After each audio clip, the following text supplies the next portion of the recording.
Halo penduduk bumi dimanapun kalian berada, kembali lagi bersama saya Fendi di Secangkir Teh. Oke teman-teman, kali ini aku membeli sebuah produk. Mungkin teman-teman sudah bisa lihat di depanku ini ada sebuah box gitu ya. Jadi produk ini cukup menarik perhatianku sehingga di sini aku mencoba untuk membelinya dan akhirnya produk-produk ini datang dan akhirnya sekarang sudah ada di depanku. Inilah dia casing GameMax Spark Mini ITX yang putih gitu ya. Nah jadi teman-teman, ini seperti ini dia yang aku dapatkan. Jadi aku membelinya ini di sebuah toko online, nanti linknya mungkin aku sertakan di bawah gitu ya. Jadi ini aku belinya secara online, dikirimnya dengan sangat rapi, baik, dan aku terimanya juga dengan sangat baik. Oke, ini dia GameMax Spark Mini ITX. Nah sebelum kita lihat, kita unboxing. Jadi alasanku kenapa aku membeli salah satu produk ini, karena ini cukup menarik perhatianku gitu teman-teman. Karena kalau aku lihat, jadi kalau sebelum-sebelumnya kan kita merakit PC itu yang normal-normal, biasa MATX, 9ATX, dan sekarang kita mau mencoba merakit sebuah PC yang mini gitu ya, yang mini, ukurannya kecil seperti itu. Jadi waktu pas aku scrolling lihat-lihat, cari-cari referensi di YouTube, kemudian di Google mencari-cari, dan di toko-toko online mencari-cari casing mini ITX, kemudian aku tertarik dengan salah satu casing dari GameMax ini. Karena kenapa? Nanti kita lihat fitur-fiturnya, kemudian kita lihat bentuknya seperti apa, dan kita lihat apakah sih keunggulannya dan juga kekurangannya. Oke, kalau gitu kita sama-sama unboxing dulu dah. Ini kurang lebih seperti ini dia gininya boxnya. Jadi ada tulisan GameMax-nya ya, depan belakang mirip sama gitu ya. Kalau samping seperti ini belakangnya, dan kalau bagian atasnya ya, seperti ini. Oke, kita akan coba unboxing teman-teman.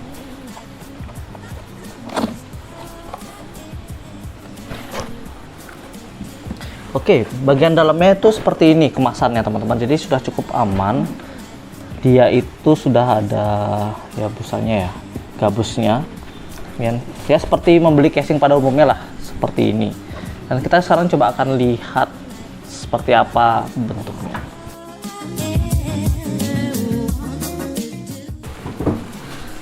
Nah, ukurannya itu mini ya, benar-benar mini gitu ya, karena ini kan yang seri, memang seri mini ITX itu ya. Kita coba lihat dulu. Oke, ini kita dapat busa-busanya, kita singkirkan dulu.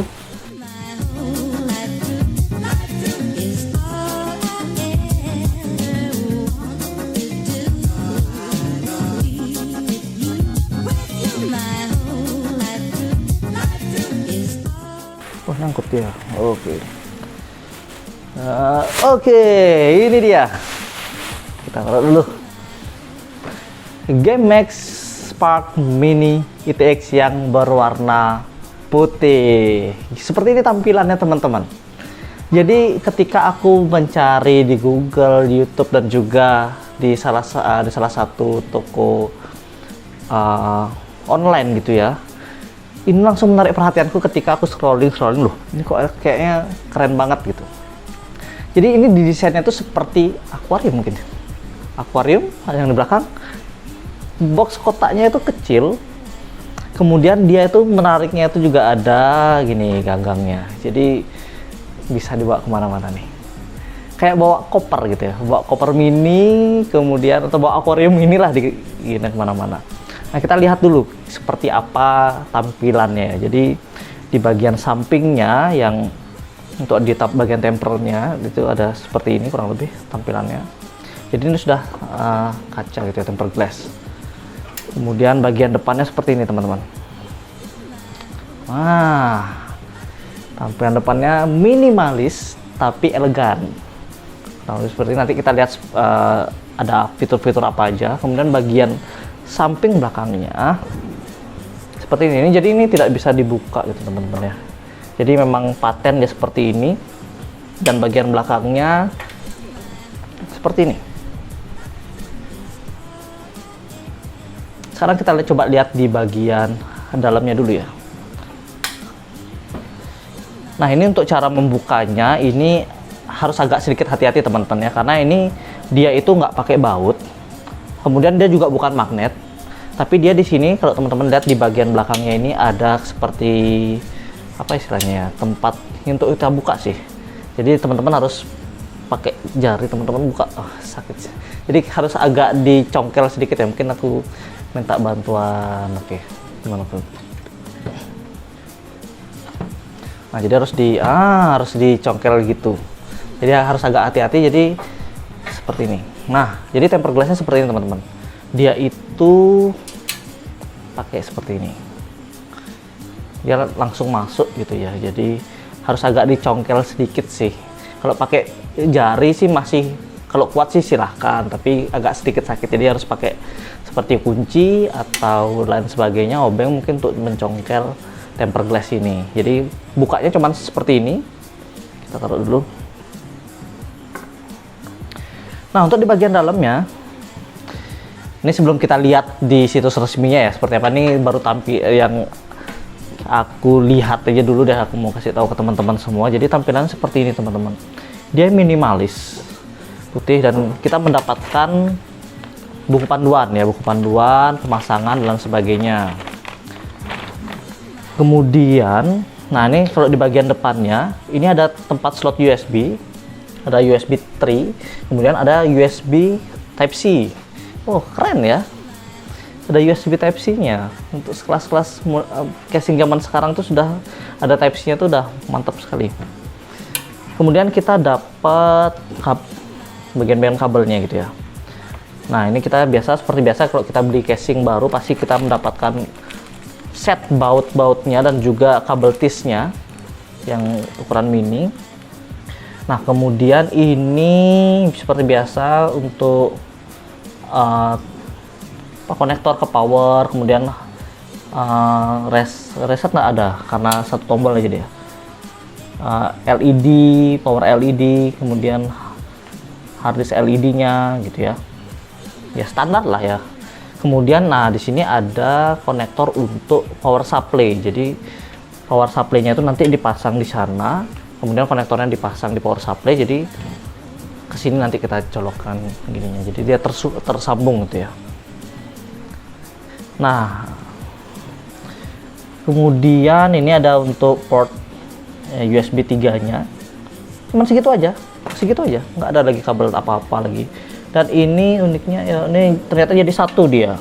Untuk konektor USB 3 dan Type-C-nya itu jadi satu di sini. Jadi itu artinya berarti untuk speednya kemungkinan akan terbagi dua ketika kita mencolokkan USB 3-nya kemudian Type-C-nya secara bersamaan, mungkin akan terbagi dua speednya. Nggak tahu sih, kita akan coba nanti ketika sudah rakit bagaimana speed ketika kita pakai satu slot kemudian kita pakai dua slot, apakah akan pengaruh. Itu nanti kita akan coba di pengetesan ketika sudah jadi PC-nya. Nah, ini kemudian di sini tempat power supply-nya. Nanti kita lihat fitur-fiturnya apa saja, kemudian sudah gitu aja. Di sini ada tempat untuk gini ya teman-teman ya, PCI-nya. Jadi ada berapa? 1, 2, 3, ada 4 extension gitu ya untuk PCI-nya. Jadi untuk ukuran mini PC ini sudah mengcover semua ya, udah bagus sekali sih menurut saya. Makanya ini tertarik sekali kami akhirnya membeli ini, dan rencananya ini akan menjadi PC kerja kami di Secangkir Teh. Jadi nanti kita pasangin komponen apa aja, nanti tunggu video perakitannya gitu ya. Nah, sekarang kita akan lihat spesifikasi unggulan-unggulannya sih apa aja sih dari GameMax Spark Mini ITX ini. Kita coba lihat dulu ya. Jadi di situs resminya, nah di GameMax ini jadi sudah ada situs resminya, teman-teman juga bisa cek langsung di situs resminya di gamemax.com, kemudian cari GameMax Spark Mini ITX. Itu ada yang warna hitam dan juga ada yang putih, dan kali ini yang kita beli itu yang warnanya putih gitu ya teman-teman ya. Jadi ini untuk form factornya, dia ini muat yang MIDI, mini ITX dan full mini ITX. Full mini ITX gimana ya, yang jelas ini memang dikhususkan untuk yang mini ITX gitu ya. Jadi MATX pun sepertinya nggak masuk. Sekarang kita sempat ukur sih.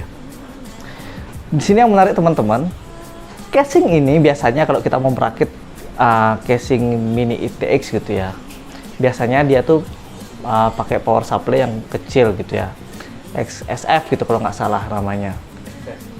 Ya, SFX, F, XSF, XSF, XSF, ya, SFX gitulah pokoknya. Jadi yang ukurannya memang kecil karena biasanya ya yang untuk ukuran-ukuran mini ya memang ukurannya kadang segini, dan mereka tuh pakai yang kecil gitu ya power supply-nya. Dan menariknya di GameX ini, di situs resminya dikatakan bahwa power supply form factor-nya itu support sampai power supply yang ATX. Jadi power supply ATX itu masih muat masuk di sini. Nah, kita beneran nggak sih ya? Nanti kita coba dulu ya. Nanti ketika kita rakit, kita akan coba pastikan, dan kita akan coba masukkan power supply yang ATX yang biasanya kita pakai untuk merakit komponen komputer. Kita akan coba pasang di sini, apakah beneran masuk atau tidak di slot di sini ini. Kelihatannya kecil ya, tapi sepertinya ya masuk ya kayaknya ya. Soalnya dibilang seperti itu. Nanti kita buktikan lah ketika sudah merakit. Atau kita nanti kita coba belakangan, kita ambil power supply yang ukuran ATX, nanti kita coba langsung masukkan saja ya.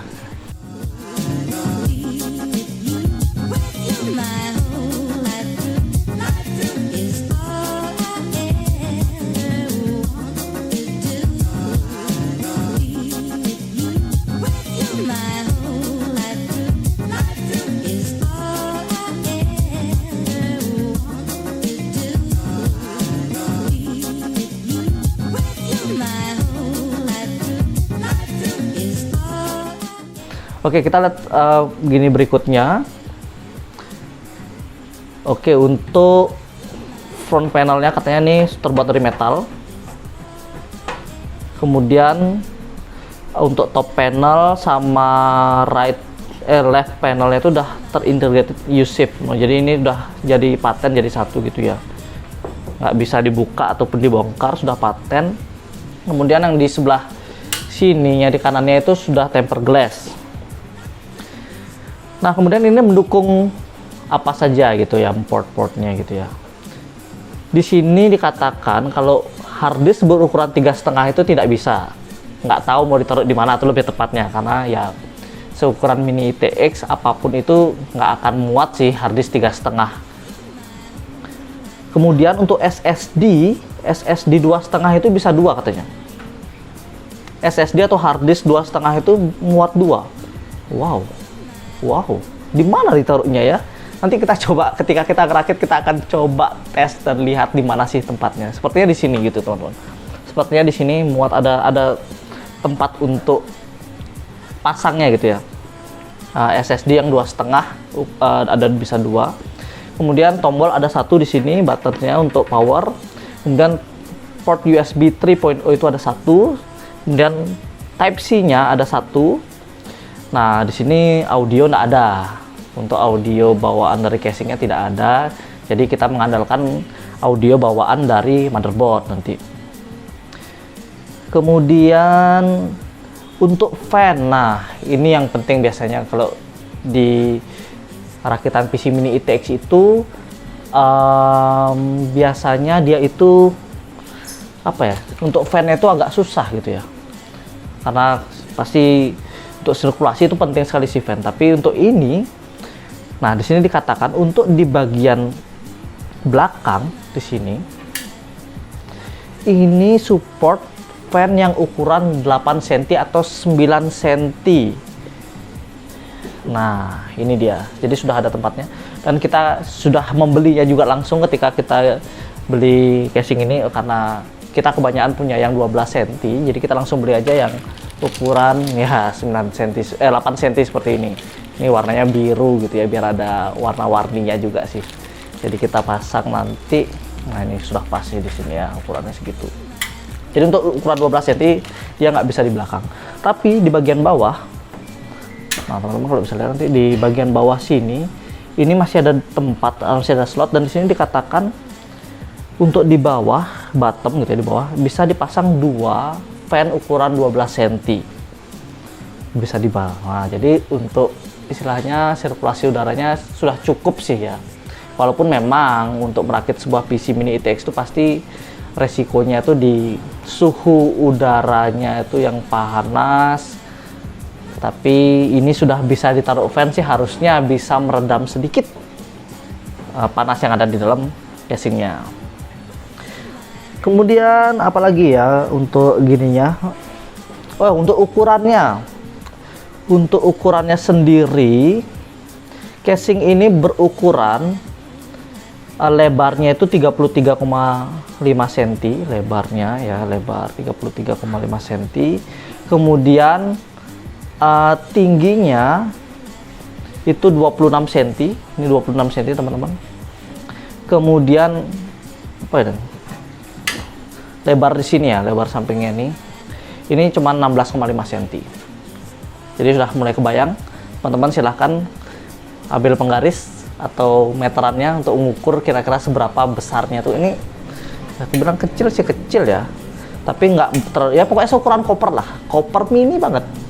Bahkan kalau dibandingkan dengan akuarium ini masih kecilan banget ya, kecil banget, kecil lah, seperti ya koper lah, lebih besar tas sekolah saya daripada ini gitu ya.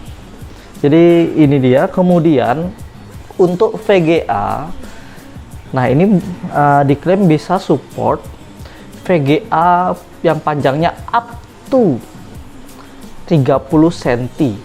Kalau ini dari catatannya, kalau dia itu power supply-nya itu yang SFX tadi, jadi yang ukurannya kecil, jadi dia bisa full. Jadi sini kan ini panjangnya 32 cm nih. Jadi power supply VGA yang 30 cm pun masih bisa masuk. Kalau power supply-nya itu yang ukuran yang mini SFX tadi. Nah, tapi kalau misalnya kita pakaiin power supply yang ATX, jadi ini dibilang support VGA yang panjangnya itu 22 cm. 22 cm. Nanti kita coba kita pasangin VGA, karena kita juga punya beberapa VGA yang berbagai macam panjangnya. Nanti kita akan coba sampai seberapa sih dia benar-benar bisa muat masuk. Kemudian untuk CPU coolernya, HSF-nya tuh muat yang 13,8 cm, maksimal 13,8 cm. Itu fitur-fitur unggulan dari GameX Spark Mini ITX ini. Dan menurut aku kelebihan daripada casing ini, kalau menurut aku pribadi gitu ya, ketika kita merakit sebuah PC mini ITX, dari aku tahu, kemudian aku lihat-lihat YouTuber lain merakit mini PC gitu ya, biasanya casingnya itu kita perlu beli riser gitu ya, riser untuk VGA-nya, karena ukurannya mini, kemudian nggak ada tempat untuk VGA-nya, jadi harus vertikal seperti itu. Jadi kita harus belikan kabel risernya. Nah, ketika kita beli casing, harganya sudah mahal, yang mini ITX pasti lumayan mahal. Kemudian tambah lagi kita beli riser, biaya lagi. Tapi untuk GameX ini, ya teman-teman, jadi kalau case motherboardnya tuh mini ITX segini kan. Jadi di sini tuh sudah ada nih slot ekspansi untuk PCI-nya. Jadi VGA-nya tuh bisa langsung di sini, bisa langsung tancap gitu aja, kayak pasang di casing-casing pada umumnya seperti itu. Jadi kita nggak perlu ngeluarin biaya tambahan lagi untuk kita membeli riser ataupun kabel extension yang tambahannya dan sebagainya. Ini sudah langsung bisa dipasang seperti itu. Kemudian yang keunggulan lainnya menurut aku pribadi, ini sudah support motherboard sekarang power supply yang ATX gitu. Jadi kita nggak perlu bingung-bingung harus mengeluarkan biaya lebih lagi untuk kita membeli power supply yang SFX tadi, tapi kita sudah bisa langsung pakai power supply yang ATX itu, yang ATX itu, yang seperti biasanya seperti itu gitu teman-teman. Jadi itu sih menurut aku unggulan dari ini. Kemudian ini juga sudah ada Type C-nya, walaupun kita nggak tahu ya kecepatannya apakah dibagi dua atau tidak, nanti kita akan coba. Cuman menurutku untuk casing zaman now gitu ya, kalau ada Type C-nya tuh udah oke banget sih, karena ya bisa dibilang mengikuti zaman gitu ya. Sekarang iPhone 15 saja mengikuti dia pakai Type C gitu kan. Nanti kan bisa langsung Type C to Type C ke sini ya. Semoga sih kita punya iPhone 15 nanti karena ya itu intermezzo aja. Jadi itu sih. Nah, untuk kekurangannya sendiri ya kita tahu teman-teman kalau merakit PC mini gitu pasti kekurangannya pasti di gini sih apa suhu. Tapi kita bersyukur sih untuk di casing ini ada tempat untuk fan-nya ya. Jadi tambahan masih ada 2 slot untuk fan. Kemudian kekurangan yang lain sih untuk di tempered glass-nya itu sih agak susah dibukanya, tapi ya harus hati-hati. Bagusnya sih dia clean. Saya pikir sih dia pakai magnet, cuman ternyata harus dicongkel sedikit, agak susah sih memang. Jadi di situ sih. Dan unggulan lain, kalau unggulannya ya bisa dibawa-bawa kayak gini. Jadi sudah kita dikasih ini dari gini loh teman-teman, apa kulit loh kayaknya. Iya, leather. Kalau di gini, kalau leather itu kan kulit ya. Jadi sudah bagus sih ini, kokoh, kuat. Jadi mudah dibawa kemana-mana. Oke, kesimpulannya teman-teman. Tapi sebelum kesimpulan, kalau teman-teman mau tahu harganya berapa, ini di pasaran online kurang lebih hampir mirip-mirip karena di sini aku belinya secara online. Entah itu kayaknya tokonya ada di Jakarta Pusat. Ini harga casingnya itu kisaran harganya 620.000 per video ini dibuat. Nggak tahu sih akan naik atau harga turun. Yang hitam pun lebih murah lagi 20.000. Jadi teman-teman bisa menyiapkan budget segitu untuk kalau teman-teman berminat membuat PC mini seperti ini. Nah, kesimpulannya untuk dari aku pribadi ya teman-teman ya. Kalau teman-teman mau merakit PC mini ITX, aku bisa sangat merekomendasikan casing ini. Karena kenapa? Tadi alasannya keunggulannya. Jadi teman-teman nggak perlu mengeluarkan budget lebih, terutama untuk seperti riser, kemudian dan lain sebagainya gitu ya. Jadi ini sudah sangat recommended banget untuk teman-teman yang merakit PC mini ITX. Kemudian bisa dibawa kemana-mana. Ya walaupun memang resiko membuat mini ITX itu ya suhunya memang. Cuman ya kita ini bisa minimaliskan dengan adanya fan. Bisa tambahan di bawah ada 2 yang ukuran 12 cm dan di belakang bisa ada 8 cm. Jadi itu dia teman-teman unboxing kita dan juga review kita sedikit tentang GameMax Spark Mini ITX ini. Jadi silahkan teman-teman tunggu nanti ketika kita akan merakit casing ini dan bagaimana tampilannya, bagaimana apakah fitur-fiturnya seperti apa, kita akan lihat nanti ketika PC-nya sudah jadi. Jadi teman-teman kalau teman-teman suka, teman-teman bisa klik subscribe bagi yang belum subscribe, kemudian teman-teman juga bisa klik tombol like ataupun komen, dan juga bisa di-share ke teman-teman yang lain. Siapa tahu teman-temannya pingin membuat merakit mini PC gitu ya. Jadi ini bisa teman-teman rekomendasiin juga ke mereka supaya mereka bisa membeli casing ini dan juga bisa merakit sebuah mini PC ITX seperti ini. Oke teman-teman, itu saja untuk hari ini, video kali ini, dan sampai berjumpa di video-video kita selanjutnya. Goodbye.